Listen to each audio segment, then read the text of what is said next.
আসসালামু আলাইকুম, welcome back to my channel. ছোট ভাই অনিকের চ্যানেলে আবারও আপনাদের সকলকে স্বাগতম। এবারে আমার ছাদ বাগানে আলহামদুলিল্লাহ অনেক ফল হয়েছে। এই ভিডিওতে আমার পছন্দের কিছু ফল গাছের ভিডিও শেয়ার করছি। আশা করি আপনাদের কাছে আমার আজকের এই ভিডিওটি ভালো লাগবে। প্রথমে শুরু করা যাক আমার পছন্দের করমচা গাছ দিয়ে। এই করমচা কাঁচা অবস্থায় অনেক টক আর পাকা অবস্থায় অনেক মিষ্টি হয়ে থাকে ও ফলও হয় অনেক বেশি। এই করমচা দেখতে গোলাপি রঙের, তাই গাছে দেখতেও অনেক ভালো লাগে। আর এটা হলো থাই ভ্যারাইটি মালটা। এইটা এইরকমই সবুজ কালার হয়ে থাকে। এরপরে আমার পছন্দের তালিকায় আছে আমার এই দেশি মালটা গাছ। এর খোসা অনেক পাতলা হয় ও ভিতরে রসে ভরপুর হয়ে থাকে ও সাইজেও অনেক বড় হয়। আর এইরকম ফল গাছে দেখতেও ভালো লাগে। আর এইটা হলো কেনু কমলা। এইটা লেবুর থেকেও অনেক টক হয়ে থাকে। এর পরের গাছটি হলো লেবু গাছ।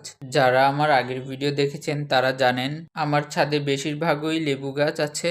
লেবু গাছটির নাম হলো বারোমাসি সিডলেস লেবু। গাছটি বারোমাসি হওয়ায় সারা বছর গাছে ফুল ও ফলে ভরে থাকে। ফল পরিপক্ক হওয়ার পরও ফল ফুলে ভরে থাকে সারা বছর। আর এটা হলো আমরুপালি আম গাছ। আর আমার পছন্দের আম রূপালি। এই আমে আঁশ হয় না ও অনেক মিষ্টি হয়ে থাকে। আর এটি হলো বারোমাসি আনার গাছ। আর আপনারা দেখতেই পাচ্ছেন গাছে অসংখ্য ফুল ও ফল আছে। আর ছোট বড় মাঝারি সাইজের ফুল ফলে ভরে থাকে সারা বছর। শরবত কিংবা বোরহানি তৈরিতে পুদিনা পাতা লাগে, তাই অল্প কিছু পুদিনা গাছও লাগিয়েছি। আর এটি হলো গোলাপি মাধবী পেয়ারা। আর যারা মাধবী পেয়ারা খেয়েছেন তারা জানেন মাধবী পেয়ারার স্বাদটা কেমন। এর পরের গাছটি হলো বারোমাসি কামরাঙা গাছ। এই কামরাঙা কাঁচা অনেক টক আর পাকলে চিনির মতো মিষ্টি হয়ে থাকে। যাদের বাড়িতে এরকম কামরাঙা গাছ আছে তারা কিন্তু জানেন। আর সবশেষে এই হলো চায়না কমলা গাছ। আর এই গাছে অনেক ফল আসে। যখন আসে ফলের ভারে গাছ অনেক নিচা হয়ে যায়।